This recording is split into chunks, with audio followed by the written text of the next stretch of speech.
Assalamualaikum warahmatullahi wabarakatuh. Selamat pagi anak-anak. Materi kali ini kita tetap membahas di bab 1 mengenai fungsi sosiologi dalam mengenali gejala sosial di masyarakat. Sebelumnya kita telah belajar pengertian mengenai sosiologi. Lalu di pertemuan sekarang kita akan membahas bagaimana ciri-ciri sosiologi sebagai ilmu, lalu hakikat sosiologi, ada objek kajian sosiologi, lalu ruang lingkup kajian sosiologi. Kita akan membahasnya satu persatu. Dan jangan lupa siapkan dulu alat tulisnya untuk mencatat apa yang ada di video pembelajaran kali ini. Baik, kita mulai saja pembelajaran kali ini. Yang pertama, Ibu akan menjelaskan apa sih ciri-ciri sosiologi sebagai ilmu. Nah, yang pertama, ciri-cirinya sosiologi itu bersifat empiris. Maksudnya adalah sosiologi didasarkan pada pengalaman-pengalaman dari hasil observasi atau pengamatan terhadap kenyataan dan akal sehat, sehingga hasilnya tidak bersifat spekulatif. Sosiologi juga harus melalui proses yang disebut dengan penalaran, yang berarti bersifat rasional atau sesuai dengan akal budi manusia. Contohnya, Sinisha melihat hantu. Nah, itu berdasarkan pengalaman Nisa. Apakah berdasarkan pengalaman tersebut dapat dikatakan empiris? Sedangkan pengalaman tersebut tidak dapat dibuktikan atau tidak dapat dilihat dengan mata kita gitu sebagai manusia. Nah, itu tidak dikatakan sebagai empiris karena tidak dapat dibuktikan. Lalu bagaimana contoh yang empiris itu? Nah, contohnya misalnya kemacetan yang ada di Jakarta. Kita dapat melihat kemacetan yang ada di jalan gitu. Kota Jakartanya ada, jalannya ada, atau lokasinya ada. Nah, itu dapat dikatakan empiris. Lalu selanjutnya ciri-cirinya teoritis. Nah, teoritis adalah ilmu pengetahuan tersebut itu selalu berusaha menyusun abstraksi dari hasil observasi yang merupakan kerangka dari unsur-unsur yang bertujuan menjelaskan sebab akibat sehingga menjadi sebuah teori. Nah, teori sendiri adalah hubungan dua variabel atau lebih yang telah diuji kebenarannya. Contohnya, tadi kita telah memiliki empirisnya, yaitu misalnya kemacetan di Jakarta. Lalu teoritisnya bagaimana?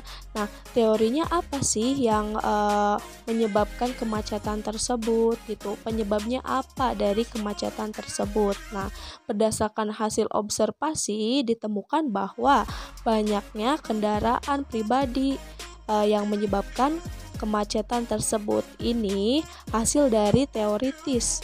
Nah, selanjutnya ciri berikutnya adalah kumulatif. Nah, kumulatif sendiri adalah teori sosiologi ini dibentuk atas dasar dari teori-teori yang sudah ada, dalam arti memperbaiki atau memperluas, mempertajam teori-teori yang sudah lama atau yang sudah ada. Contohnya tadi kita telah memiliki teori dari kemacetan yang ada di Jakarta, yakni banyaknya kendaraan pribadi yang menyebabkan kemacetan. Lalu di dalam kumulatif ternyata setelah diamati secara lebih teliti ditemukan lagi selain banyaknya kendaraan pribadi terdapat pula misalnya kurangnya kendaraan umum yang layak di ibu kota Jakarta. Nah, ini masuk ke dalam kumulatif. Yang terakhir, sosiologi itu non-etis. Maksudnya, sosiologi tidak mempermasalahkan atau tidak mempersoalkan baik buruk dalam membahas suatu permasalahan, melainkan lebih kepada menjelaskan mengapa permasalahan itu terjadi. Berarti ini sosiologi itu membahas fakta yang terjadi di masyarakat. Contohnya, misalnya dalam kemacetan di Jakarta itu termasuk ke dalam kategori negatif atau positif? Tentu saja itu masuk ke dalam kategori negatif. Namun, sosiologi itu tidak berbicara kenegatifan tersebut, melainkan bagaimana kemacetan dapat terjadi di ibu kota, seperti itu. Nah, Ibu ulangi, ciri-ciri sosiologi sebagai ilmu itu ada empiris, ada teoritis, ada kumulatif, dan yang terakhir ada non-etis. Baik, selanjutnya Ibu akan menjelaskan hakikat objek dari kajian sosiologi. Yang pertama itu, sosiologi merupakan ilmu sosial. Nah, sosiologi membahas segala yang berhubungan dengan masyarakat. Mungkin pada pertemuan sebelumnya Ibu sudah menyinggung mengenai hal tersebut. Nah, sosiologi merupakan ilmu sosial. Misalnya, sosiolog membahas kenakalan remaja, kriminal, globalisasi, pelacuran, dan lain sebagainya yang terjadi di masyarakat. Yang kedua, ada sosiologi merupakan ilmu kategoris, bukan normatif. Kategoris itu artinya tidak menjadi suatu keharusan, sedangkan normatif artinya menjadi suatu keharusan. Nah, berarti sosiologi itu membahas apa yang terjadi saat ini, bukan apa yang seharusnya terjadi. Contohnya, kenakalan remaja. Nah, kenakalan remaja ini dalam sosiologi itu membahas seperti apa kenakalan remaja tersebut, faktor-faktor yang melatar belakangi terjadinya kenakalan remaja itu apa, lalu penyebab-penyebabnya apa. Nah, sosiologi bukan membahas remaja seharusnya tidak melakukan kenakalan atau kejahatan, melainkan lebih menjelaskan bagaimana suatu permasalahan itu terjadi. Selanjutnya, sosiologi merupakan ilmu pengetahuan murni, bukan terapan. Nah, sosiologi digunakan untuk mendapat pengetahuan yang mendalam tentang masyarakat. Contohnya, sosiologi, misalnya seorang sosiolog, yakni penelitian dalam sosiologi itu disebut sosiolog. Nah, sosiolog ini menyamar menjadi pemulung untuk mengetahui seperti apa kehidupan pemulung tersebut. Nah, sosiolog tersebut ingin mengetahui faktor-faktornya, penyebabnya, mengapa pemulung itu banyak ada di ibu kota. Nah, sosiologi ini bukan untuk mencari jalan keluar dari pemulung itu mengapa banyak itu di Jakarta. Dan bukan untuk mencari jalan keluar agar tidak ada lagi pemulung, melainkan ingin mengetahui penyebabnya, faktornya, dan lain sebagainya. Lalu, sosiologi merupakan ilmu pengetahuan yang abstrak, bukan konkret. Nah, abstrak sendiri adalah tidak kelihatan atau tidak terlihat, sedangkan konkret kelihatan atau terlihat ya.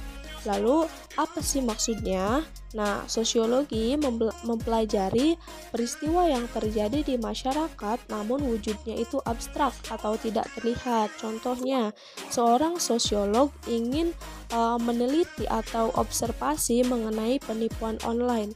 Nah, online sendiri penipunya itu tidak terlihat.